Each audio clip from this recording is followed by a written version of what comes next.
ಆಗ್ಬಾರ್ದು ಅಂತ ಎಲ್ಲೇ ಯಾವುದೇ ಒಂದು ಸಮಾಜದಲ್ಲಿ, ಯಾವುದೇ ಒಂದು ದೇಶದಲ್ಲಿ ಅಥವಾ ಯಾವುದೇ ಒಂದು ರಾಜ್ಯದಲ್ಲಿ ಇಂಥದ್ದು ಆಗ್ಬಾರ್ದು. ವಿಶೇಷವಾಗಿ ಇದು ಒಂದು ಇನ್ನೊಮ್ಮೆ ಆಕ್ಟ್ ನ ನಾನು ವೈಯಕ್ತಿಕವಾಗಿ ಖಂಡನೆ ಮಾಡ್ತೀನಿ.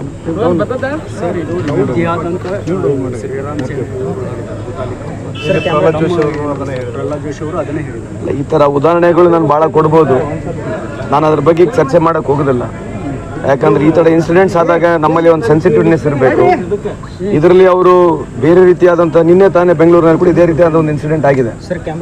ಈಗ ಅದನ್ನ ನಾನು ವಿಶ್ಲೇಷಣೆ ಮಾಡಿ ಬೈಫಿಕೇಶನ್ ಮಾಡಕ್ ಹೋಗೋದಿಲ್ಲ. ಬಟ್ ನನ್ನ ವೈಯಕ್ತಿಕ ಅಭಿಪ್ರಾಯದಲ್ಲಿ ಮುಂದೆ ಬರತಕ್ಕಂಥ ದಿನಗಳಲ್ಲಿ ಕಾನೂನು ಬರಬೇಕು. ಇಂಥವ್ರು ಯಾರು ಮಾಡ್ತಾರೆ ಅವ್ರಿಗೆ ಎನ್ಕೌಂಟರ್ ಆಗ್ತಕ್ಕಂಥದ್ದು ಒಂದು ಕಾನೂನು ಬಂದ್ಬಿಟ್ಟು ಈ ದೇಶದಲ್ಲಿ ಅನುಕೂಲ ಆಗುತ್ತೆ ಅಂತ ನನ್ನ ವೈಯಕ್ತಿಕ ಅಭಿಪ್ರಾಯ. Let us not blame anybody. If you have got guts, if you have got a political will, let us all address the issue and see to that let us have get a ಒಂದು rule ತರಬೇಕಲ್ಲ.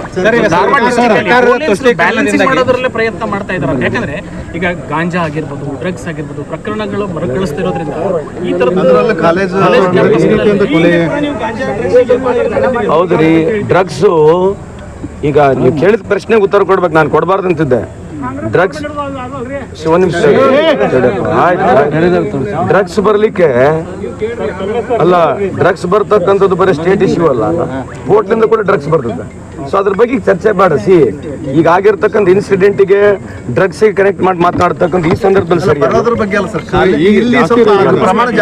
ಅದು ಇವಾಗೆಲ್ಲ ಬಹಳ ದಿವಸ address ಮಾಡ್ತೇವೆ. ಇವೆಲ್ಲ it's A universal theory ಇದೆ, IPL betting theory ಇದೆ, drugs ಇದೆ. ಅದಕ್ಕಿದಕ್ಕೆ ಲಿಂಕ್ ಮಾಡೋದು ಬೇಡ. Let us not diverted.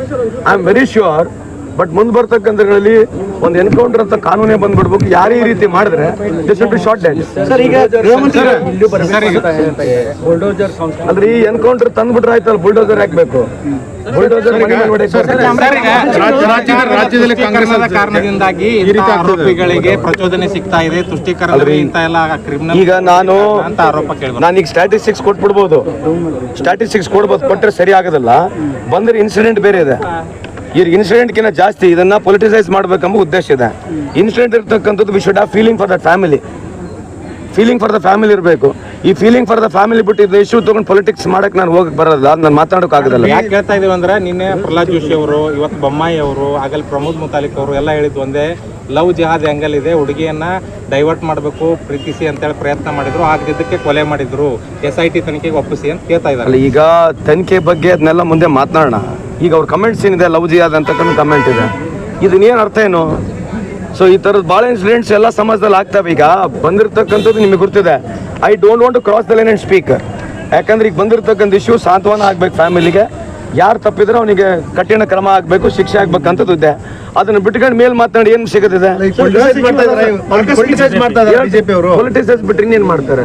ಅಲ್ಲ ಸರ್, ಈಗ ಸರ್ಕಾರದ ತುಷ್ಟೀಕರಣ ಒಂದು ಸಮುದಾಯಕ್ಕೆ ಈ ರೀತಿ ಮಾಡ್ಲಿಕ್ಕೆ ಪ್ರಚೋದನೆ ಕೊಡ್ತಾ ಇದೆ ಅನ್ನೋದು, ಒಂದು ಸಮುದಾಯಕ್ಕೆ ಈ ರೀತಿ ಕ್ರೈಮ್ ಮಾಡ್ಲಿಕ್ಕೆ ಪ್ರಚೋದನೆ ಕೊಡ್ತಾ ಇರೋದಕ್ಕೆ ಕಾರಣ ಅದೇ ಹೇಳ್ತಾರೆ. ಯಾಕೆ ಮಾಡ್ಬೇಕಂತದ್ದು ಇವತ್ತು ಸುಮ್ಮನೆ ಹೇಳ ನಿಮಗೆ ರಿಪೋರ್ಟ್, NCRB ರಿಪೋರ್ಟ್ ನೋಡಿದ್ರೆ ಮುಂಬೈ ಹೇಳ್ತಾ ಇದ್ರೆ ಇದು ಎರಡನೇ ಬಿಹಾರ ಆಗ್ತದೆ ಕರ್ನಾಟಕ ಅಂತ. ಎರಡನೇ ಬಿಹಾರ ಆಗ್ತಾ ಇದೆ ಕರ್ನಾಟಕ ಅಂತ. ಈಗ ಮೊದಲನೇ ಬಿಹಾರ, ಎರಡನೇ ಬಿಹಾರ, ಅದ್ರ ಬಗ್ಗೆ ನಾನು ಉತ್ತರ ಕೊಡಬೇಕು. ನಾನೀಗ ಪೊಲಿಟಿಕಲಿ ಸ್ಟ್ಯಾಟಿಸ್ಟಿಕ್ಸ್ ಹೋದ್ರೆ ಸುಮ್ಮನೆ ಆಗುತ್ತೆ, ಸರಿ ಆಗೋದಿಲ್ಲ. ಅದ್ರ ಬಗ್ಗೆ ಬೇಡ, ಇದ್ರ ಬಗ್ಗೆ ಚರ್ಚೆ ಇಷ್ಟಕ್ಕೆ ಎರಡು ಅಂತ ಈ ಸಂದರ್ಭ ಆಕಸ್ಮಿಕವಾಗಿ ಆಗಿರ್ತಕ್ಕಂಥದ್ದೇನು ರೆಗ್ಯುಲರ್ ಆಗುತ್ತೆ. ಆಯ್ತು, ಅವ್ರು ಹೇಳಿರ್ತಕ್ಕಂಥ ಸರಿ ಇದೆ, ತಪ್ಪೇನಿದೆ.